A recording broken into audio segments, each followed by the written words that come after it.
आज रिश्ते ऐसे बदल जाते हैं जैसे सूखे पत्ते हवाओं में वृक्ष का साथ छोड़ देते हैं। ना जाने कब कौन किसका साथ छोड़ दे और चल पड़े अपने आगे की यात्रा पर। हम वहीं के वहीं रह जाएंगे, वो आगे चला जाएगा, या वो वहीं का वहीं रह जाएगा, मैं आगे चला जाऊंगा। केवल बचेंगी तो उसकी यादें बचेंगी। हम इस अनंत यात्रा की ओर अग्रसर होते ही रहेंगे, आगे बढ़ते ही रहेंगे। लोगों से हमारा मिलना होगा, क्योंकि ऐसा कहा जाता है, this world is a meeting place.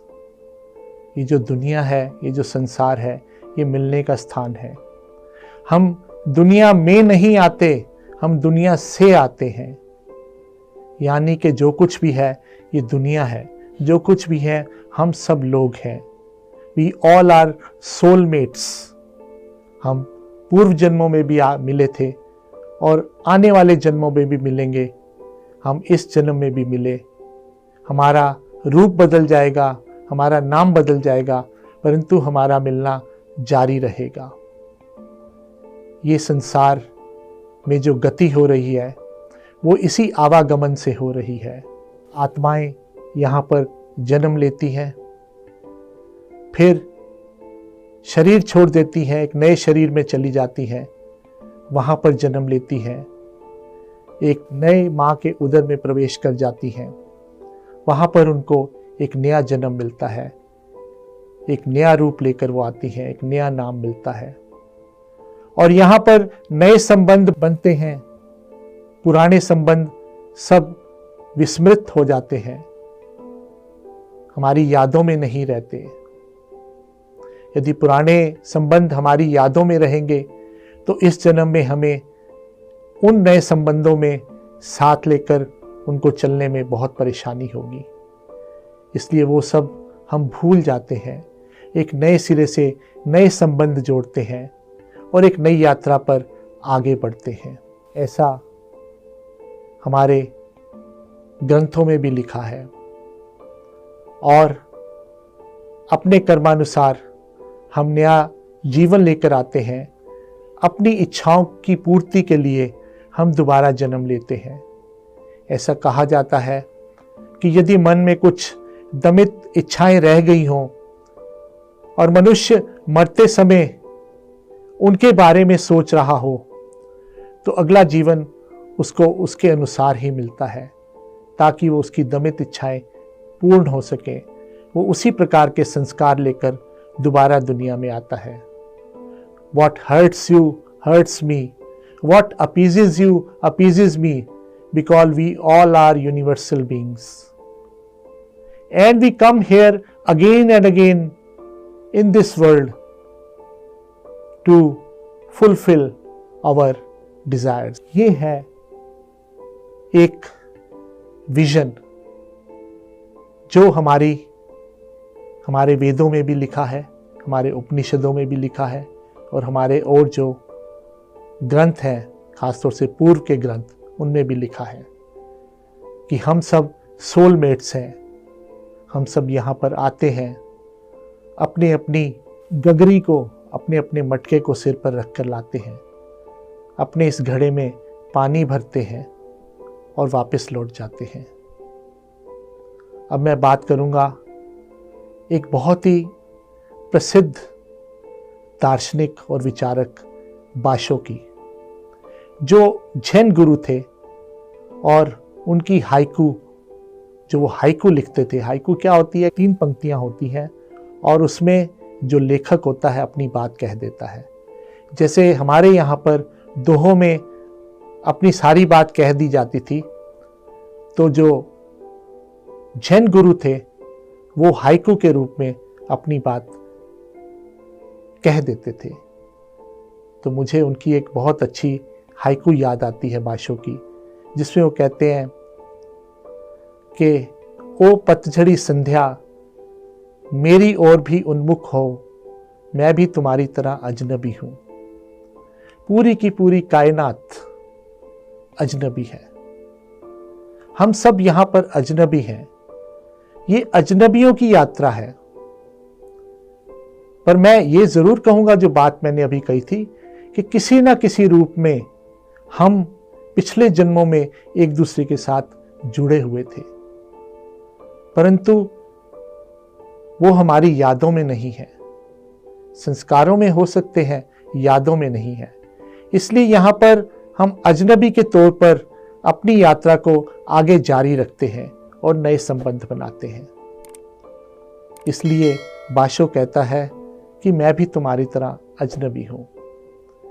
यहाँ पर जो 10,000 बुद्ध पुरुष हुए, या मैं तो ये कहूँगा पूरी दुनिया में 10,000 बुद्ध पुरुष हुए होंगे, आज तक जो मनुष्य की सभ्यता है उसमें करोड़ों अरबों लोग आए और चले गए, केवल 10,000 बुद्ध पुरुष, कृष्ण जैसे, ईसा मसीह जैसे, बुद्ध जैसे, स्वामी दयानंद जैसे, विवेकानंद जैसे, और न जाने नानक, कई लोग इस प्रकार के आए जो आके चले गए, जिन्होंने लोगों को ज्ञान दिया, ज्ञान बांटा, कुछ सिखाया। ऐसे मात्र उंगलियों पे गिने जाने वाले लोग थे 10,000 बुद्ध पुरुष। वो भी अपनी यात्रा पूरी करके चले गए। कोई किसी का नहीं हुआ, किसी ने किसी का हाथ नहीं पकड़ा, किसी ने किसी के घाव नहीं भरे।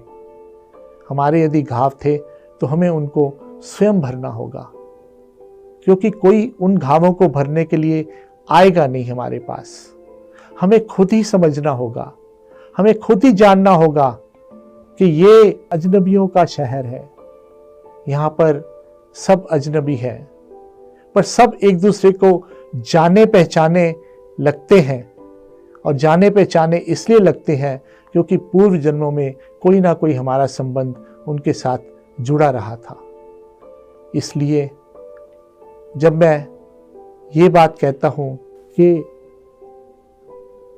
ओ पतझड़ी संध्या मेरी ओर भी उन्मुख हो, तुम तो अजनबी हो, मैं भी तुम्हारी तरह यहाँ अजनबी हूँ, मेरी ओर भी देखो। हम सभी अजनबी एक दूसरे की ओर देखेंगे तो तभी जान पहचान बढ़ेगी, तभी रिश्ते नाते फलेंगे फूलेंगे, तभी प्रेम पैदा होगा, और तभी हम जीवन में आगे बढ़ेंगे। एक लेखक हुए निकोस कजानजाकिस, उन्होंने अपनी पुस्तक लिखी जोरबा द ग्रीक। उसमें जो जोरबा का चरित्र बताया गया था वो इस प्रकार से था कि जोरबा एक बहुत जीवंत व्यक्ति होता है, जो खाता है, पीता है, मौज करता है। उसका एपिक्यूरियन स्टाइल ऑफ लिविंग होता है। एपिकुरस ने कहा था खाओ पियो और मौज करो, तो उसका एपिक्यूरियन स्टाइल ऑफ लिविंग होता है। हमारे यहाँ भी एक ऋषि हुए, ऋषि चरक। उन्होंने कहा जब तक जियो मौज से जियो, यदि उधार लेकर भी घी पीना है तो घी पियो। ये हमारे चरक का शास्त्र था, चरक की नीति थी। वही नीति एपिकुरस की भी थी, और वही इस पुस्तक में बताने की कोशिश की है कि जो जोरबा है वो एक ऐसा व्यक्ति है जो अपने आप में बाहर की दुनिया में इतना रम गया है, इतना घुल मिल गया है कि उसने भीतर की दुनिया को बिल्कुल नकार दिया है। ऐसा कहते हैं कि ओशो ने भी एक पुस्तक लिखी थी और उसका भी नाम था जोरबा द बुद्धा। उन्होंने जोरबा द ग्रीक की बजाय जोरबा द बुद्धा कर दिया था। उसमें यह बताने की कोशिश की गई थी कि हर जोरबा के अंदर बुद्ध का एक बीज है, उसके अंदर बुद्ध है। यदि हम बाहर की दुनिया को नहीं नकार सकते तो हम भीतर की दुनिया को भी नहीं नकार सकते। जोरबा द ग्रीक में यही बताया गया था कि जोरबा ने भीतर की दुनिया को नकार दिया था और वो बाहर की दुनिया को ही सत्य मानता था। परंतु शंकराचार्य हैं और उनके अनुयायी हैं, वो भीतर की दुनिया को सत्य मानते हैं, बाहर की दुनिया को माया कहते हैं, उसको झूठ मानते हैं, उसको नकार देते हैं। इसीलिए वो कहते हैं ब्रह्म सत्य जगत माया।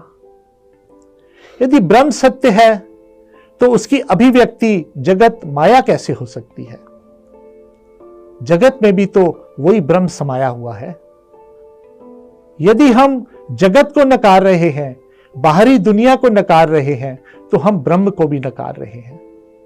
इसलिए जगत भी उतना ही सत्य है जितना कि ब्रह्म सत्य है, ना कि ब्रह्म सत्य जगत माया। हमें दोनों पहलुओं को, दोनों पक्षों को जीवन में साथ साथ लेकर चलना है। यदि भीतर की दुनिया हमें आनंद देने वाली है, तो बाहर की दुनिया भी हमें आनंद देने वाली है।